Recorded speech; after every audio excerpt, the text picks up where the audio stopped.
මම අද ඔයාලට කියලා දෙන්නම් Windows 11 ඕනම කම්පියුටර් එකකට දාන්න bootable pen drive එක හදාගන්න විදිය.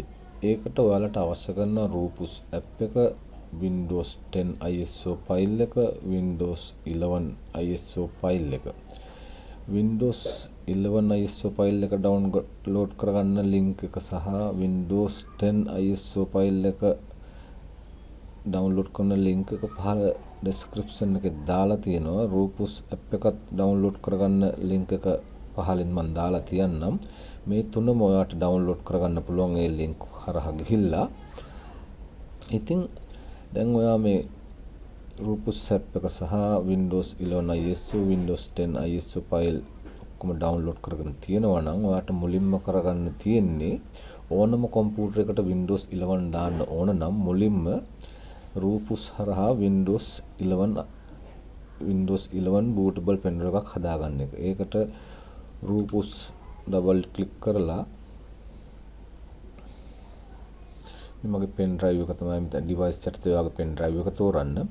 ඊට පස්සේ මෙතන මේ select click කරලා ඔයාගේ Windows 11 bootable ISO එක දෙන්න. ඊට පස්සේ මෙතන තමයි වැදගත්ම දේ. ඔයාට ඕනම කම්පියුටර් එකකට Windows 11 දාන්න ඕන නම් මේ partition scheme යටතේ GPT select කරොත් ඔයාට මෙන්න මේ වගේ error mark එකක් එනවා. මේවට බලා ගන්න පුළුවන්. අනිවාර්යයෙන්ම ඔයා මේ partition scheme යටතේ ඕනම කම්පියුටර් එකකට Windows 11 දාන්න ඕන නම් MBR කියලා තෝරන්න ඕන. ඊට පස්සේ මෙතන volume label එකට ඒවට කැමති නමක් දෙන්න පුළුවන්. ඊට පස්සේ file system මොකුත් change කරන්න එපා. auto select කරගෙන තියෙන්නේ. ඔයාට මේ start click කරලා ඔයාගේ pen drive එක හදාගන්න පුළුවන්. වැදගත්ම තැන තමයි මෙන්න මේ partition scheme එක කියන තැන MBR partition scheme එක තෝරන්න. එතන විතරයි ඔයාට වැදගත් වෙන්නේ. ඊට පස්සේ start කළා වගේ pen drive එක හදාගන්න. මම දැනට pen drive එක හදාගෙන තියෙන නිසා මම pen drive එක මෙතනදී හදන්නේ නැහැ. ඕගොල්ලන්ට පෙන්වන්න ඕන නිසා මෙහෙම කිව්වේ. හරි, දැන් ඔයා Windows 11 pen drive එක හදාගත්තට පස්සේ මම දැන් ඔයාලට පෙන්වන්නම් මගේ pen drive එක. මෙතන මේ Windows Explorer යටතේ මගේ Windows 11 pen drive එකක් තියෙනවා. හරිද? දැන් ඔයාලට ඕනම කම්පියුටර් එකකට boot කරන්න පුළුවන් විදිහට pen drive එකක් හදාගන්න ඕන නම් ඔයා මුලින්ම ඔයාගේ pen drive එක double click කරලා open කරන්න. ඒක මේ site කරගන්න. ඊළඟට Windows 10 ISO folder එක open කරගන්න. open කරගෙන ඔයා මේ Windows 10 ISO file එක උඩ right click කරලා මේ ඉහළ තියෙන mount කියන එක උඩ click කරන්න. දැන්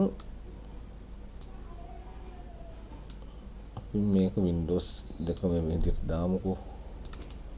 හරි.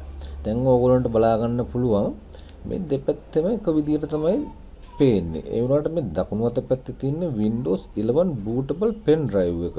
මේ වම් අත පැත්තේ තියෙන Windows 10 ISO file එක. දැන් ඔයාලට ඕනම කම්පියුටර් එකකට Windows 11 දාගන්න පුළුවන් විදිහට pen drive එකක් හදනවා නම් මෙන්න මේ ටික විතරයි ඔයාලට කරන්න තියෙන්නේ.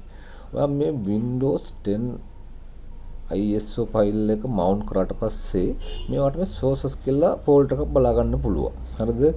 ඔයා ඒක double click කරලා open කරගන්න. ඊට පස්සේ මේ පහළට ගිහිල්ලා ඔයා හොයාගන්න වෙනවා install ESD කියන file එක. install ESD මෙන්න මෙතන තියෙනවා. ඒක ඔයා click කරන්න.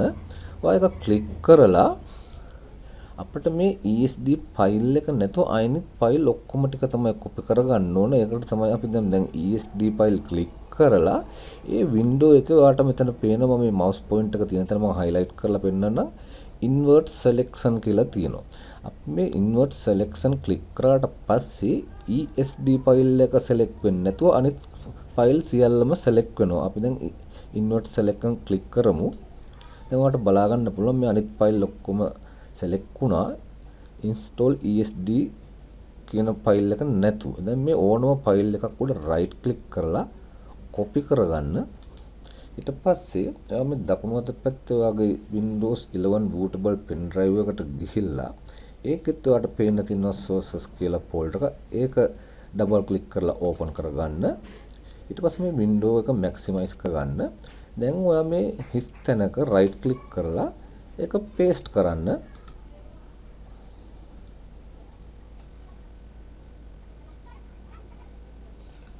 මෙන්න මේ විදිහට දිස්සෙනවා තප්පර ගානකින්. ඊට පස්සේ මෙතන මේ replace the file in the destination කියන එක උඩ ඔයා ක්ලික් කරන්න.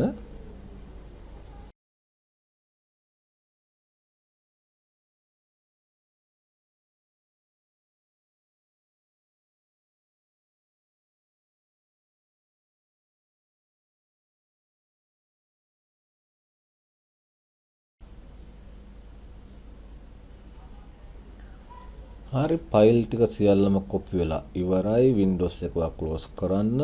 මේ window එකත් ක්ලෝස් කරන්න.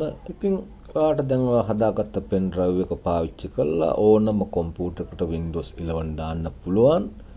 ඉතින් මොන හරි ප්‍රශ්නයක් තියෙනවා පහල මට කමෙන්ට් කරන්න. මමත් දැනගන්න කැමතියි. එක එක්කෙනා එක එක විදියට Windows 11 ගැන වීඩියෝ හදලා තිබුණා. ඉතින් මම හොයාගත්ත ක්‍රමයක් තමයි මේ. ඉතින් අද මේ වීඩියෝ එක මට කියලා දෙන්න තියෙන්නේ මේ ප්‍රමාණයි. මේ වගේ තවත් වීඩියෝ එකකින් හමු වෙන්නම්. ඉතින් ඕගොල්ලෝ මගේ වීඩියෝ එකට කැමති නම් like කරන්න, share කරන්න, subscribe කරන්න ගිහිල්ලා එන්නම්.